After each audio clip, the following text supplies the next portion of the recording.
Welcome to Sir Win's Accounting Lectures. Today, magkakaroon tayo ng pen and paper video problem solving patungkol sa Lecture 02, Acquisition of PPE, Cash Basis. Actually, nasa description ng video lecture na ito yung mismong problem under discussion. Kung gusto mong sagutan ng solo at balikan ang lecture na ito kapag tapos ka na, mas mabuti. Kasi, ang accounting ay natututunan not by mere listening but by you doing the problem solving. Pero kung may sagot ka na nga, simulan na natin. So again, Lecture 02, Acquisition of PPE, Cash Basis. And here is our problem. Kayla Nicole Aguilar Company acquired an equipment overseas on cash basis for 170,000. Additional costs incurred include the following. So given yung mga additional costs. The samples generated from testing the equipment were sold at 10,000. So here are our requirements. Number 1, how much is the initial cost of the equipment? And number 2, journal entries to record the acquisition. Simple lang yung ating transaction, ay yung ating problem. Na bumili yung company ng PPE pero ang ibinayad ay cash. Tapos, meron pang mga additional costs. So, ang concept ng ating kailangang sagutin ay alin ang mga cost dyan na kailangang i-capitalize na isama doon sa purchase price wherein binayaran natin ng cash. Okay? Para mas maunawahan, sagutan na lang natin basta yung number 1 requirement, initial cost of the equipment. Sabi doon, tatlo ang component ng cost para na kinakapitalize. Ang una ay itong purchase price. Sabi sa problem, binili natin yung equipment amounting to 170,000. So basically, that is capitalized. And then, pipili tayo dito sa mga additional cost kung sila ba ay dapat isama. So let's say yung number 1, commission paid to broker, capitalizable ba siya or expense? The answer is capitalizable. So that will be added. Why? Hindi ka kasi makakabili ng equipment overseas kung hindi ka hahanap ng broker in our problem. Ang broker ay yung namamagitan. Sila ang naghahanap ng seller pa para sa'yo. Kasi siguro sa ibang bansa wala kang kakilala. Pero kailangan mo ng equipment na yon. Sila yung middleman. Necessary yan. That's why it is capitalizable. Next is import duties. What is this duties na ito?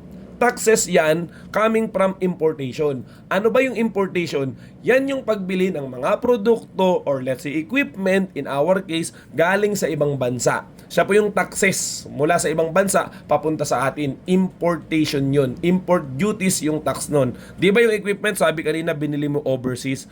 Tanong, capitalizable ba yan? The answer is yes. Why? Hindi kasi makakarating sa Pilipinas yan. In short, hindi mo yan mabibili nang hindi mo babayaran yung importation fee o yung import duties.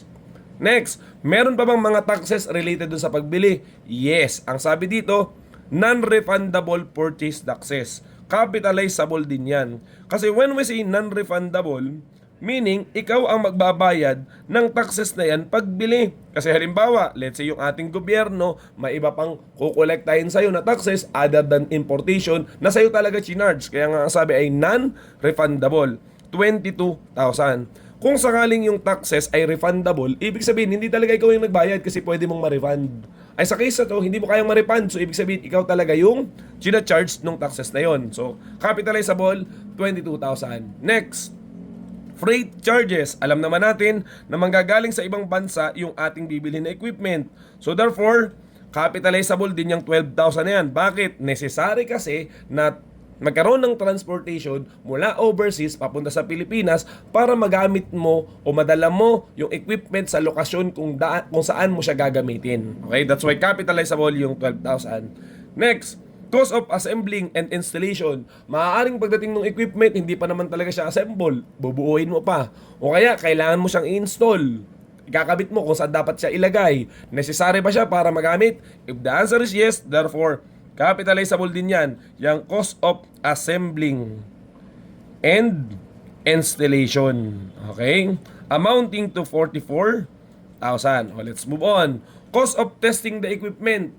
Maaaring kasing pagbili mo ng equipment, hindi ka pa rin naman sigurado kung talagang gumagana siya, kung ayos talaga yung makina niya, yung equipment na yon. Therefore, anong gagawin mo? Iti-test mo yun. Capitalizable ba yung testing the equipment? The answer is yes. So, i-add natin, cost of testing the equipment.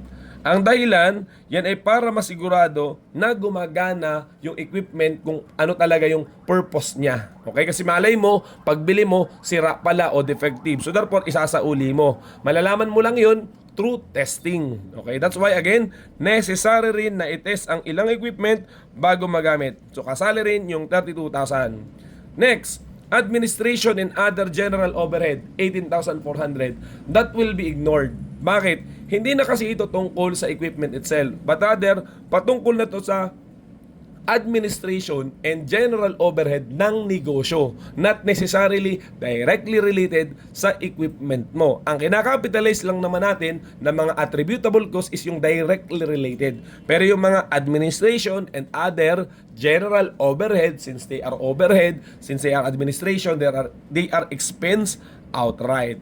Moreover, yung last line, advertisement and promotion cost of the new product to be produced by the equipment.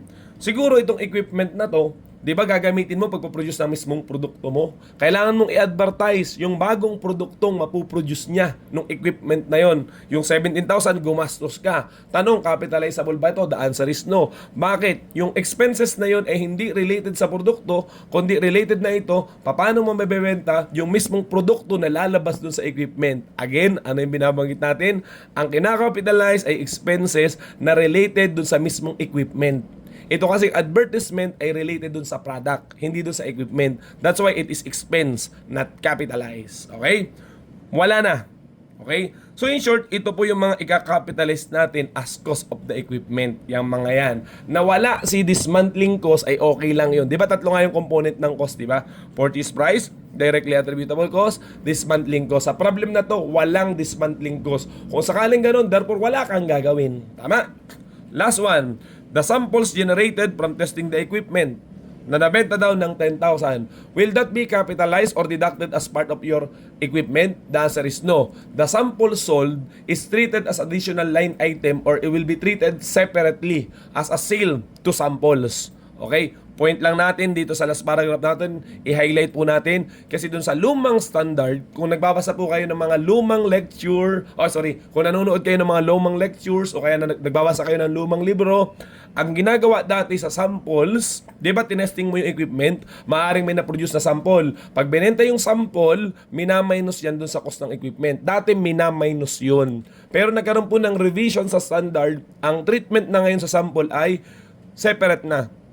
It will be treated as additional income, other income, sales of sample. Mamaya, mas maintindihan nyo yung sinasabi ko pag nag-entry na tayo. Pero sa ngayon, ini-highlight lang po natin na itong sales of sample will be treated as additional item, line item, not part of equipment. That's why this is ignored in our computation. Okay? Sa madaling salita, tapos na talaga tayo. In-explain lang natin yung ibang mga items. So, kwentahin na natin yung total or this what we call initial cost of equipment. Ayan na yan. Okay, ito na yung ating calculator. I-add natin siya. So first, we have 170,000. Okay, 170,000. Add 13,000. Add 30,000. Add 22,000. Then 44,000. And then 32,000. So how much will be our total? Okay, so that would be 311,000. Okay? So, yan na. After that, tapos na yung requirement number 1, we prepare the entry to record the acquisition. First, we debit equipment. Kung kailan mo binili. Requirement number 2. Sabi sa ating computation, that is 311,000. Paano mo nga binili? Sabi na sa problem, acquisition through cash basis. So, you're just simply going to credit cash amounting to 311,000.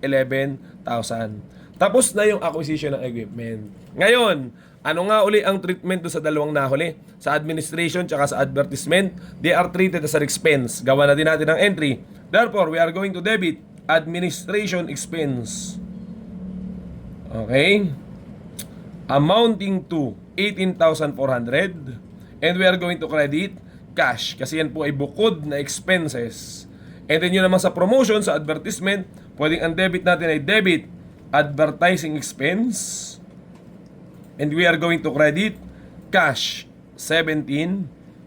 So yun po yung mga entry related dito sa acquisition. At ito yung binabanggit natin kanina. Di ba nung tinest mo yung equipment, di ba tinesting natin, maaaring nagkaroon ka ng sample. At yung sample na yon, sa halip na itapon mo, since maganda naman pala yung machine, ibinenta mo at kumita ka o nagkapera ka ng 10,000. Okay? What will be our entry for that? Siyempre, you are going to debit cash amounting to 10,000 kasi nagka-cash ka eh. Anong credit natin? You are going to credit sales dash sample or pwede ring other income. Okay? Amounting to 10,000. Okay na ba tayo doon? Then after that, tapos na yung problem. So pinapakita lang po natin na hindi lahat ng expenses, ng expenditure ay nagiging expenses talaga. Yung iba, nagiging part na value ng asset, they are capitalized. And yung iba namang mga expenditure ay talagang expenses, lalo na yung mga hindi directly related dun sa acquisition, katulad ng admin at promotion. Tama?